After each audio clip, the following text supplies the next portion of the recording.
I was discovered by Quincy Jones. I had been interested in singing, so I was about 15, 16, and I went to the trouble of finding a vocal coach in New York City. And I started studying with a wonderful vocal coach by the name of Myron Earnhardt. And one day we did some piano voice demos in a little studio right in the building where I would take lessons. And those piano voice demos got to Quincy Jones by literally 2 degrees of separation. Quincy heard the demos, called me up, and basically asked me if I'd like to work with him. He then went out and found a song called It's My Party, and I'll Cry If I Want To. And we recorded that.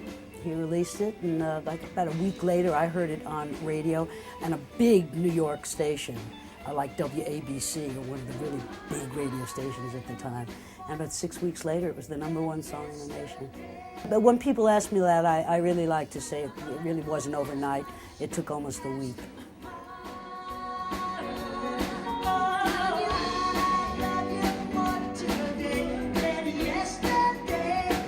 Quincy was my greatest mentor in terms of people who actually took me, showed me how to read a score, got me my first music box, was there to help me rehearse the band on my first tour in England. So he was really a tremendous help to me.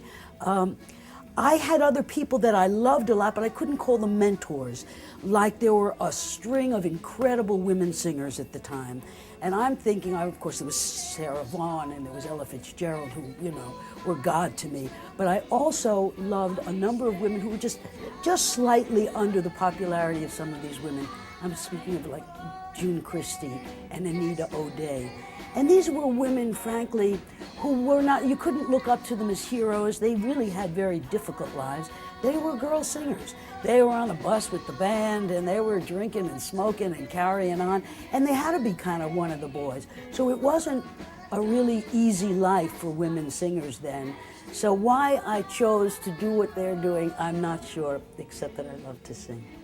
So I just continued through, and it was really a good decision. I did a lot of television at the time, and there were a number of television shows I could do, like Hullabaloo and Shindig, and of course there was the Sullivans and the Tonight Shows and all those.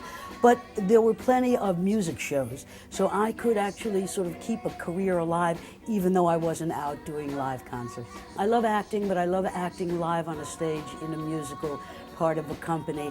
I discovered long ago that doing film is just a little too boring for me.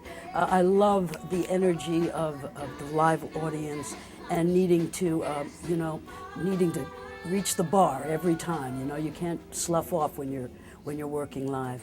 You're in a studio, you can try things, they may not work, everyone points fingers and laughs at you, but you can do it again. I'm sure most people don't realize that in the 60s, we were recording 4-track. That was the state of the art then. And that really meant that you didn't layer your tracks. You didn't bring in the rhythm section and put the rhythm section down first. You had the whole band in that studio. And I remember when we did party, we had probably about 23 musicians in the room. There were 2 microphones hung in the studio over the band. There was probably about 15 musicians. And there was 8 or 9 singers all around one microphone to the left, and I was in the booth. And that was the 4 tracks. It was the singers, the 2 microphones, and Lesley. And so when we went into the studio for 3 hours, we came out with 4 songs, completely done, practically mixed. And that was the difference between then and now. Big difference. I'll tell you, I've often thought that if I were trying to break into the business at this point in my career, I would be completely stymied because I would never have had the nerve to audition for American Idol. So, I mean, I'd be just standing on the street corner trying to make change, you know.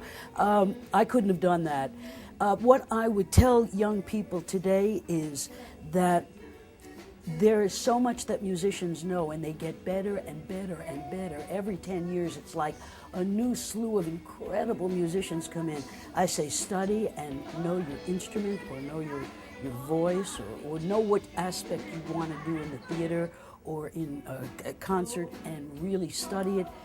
Talk to the best, work with the best, find mentors, because there's a lot of competition out there. It wasn't like when I started, you know, a couple of gals out there, named Connie Francis and Brenda Lee, you know, trying to make it. But today, you really got to know what you're doing. I hear a whisper when I walk by. He's gonna break her heart and make her cry. I know it's me they're talking about, that little thing I'll never find. Oh, maybe I know, maybe I know that he's been untrue. Oh, but what can I do? New York is just, it's just the best place to play. There are a lot of great clubs around the country and a lot of wonderful venues and theaters, but New York is just the best place to be. I have some of my fans have been in my fan club now for 45, 44 years. They come to many gigs, they see all the new stuff, they critique me, they send emails, I like the new song, take the third one, put it in the fifth spot. I mean, they're very much involved in my career, and they've been amazing fans for the last bunch of years. I know most of them by name. I know when they're coming to a gig, and they're so supportive. I can't begin to tell you how wonderful it is to be in their presence.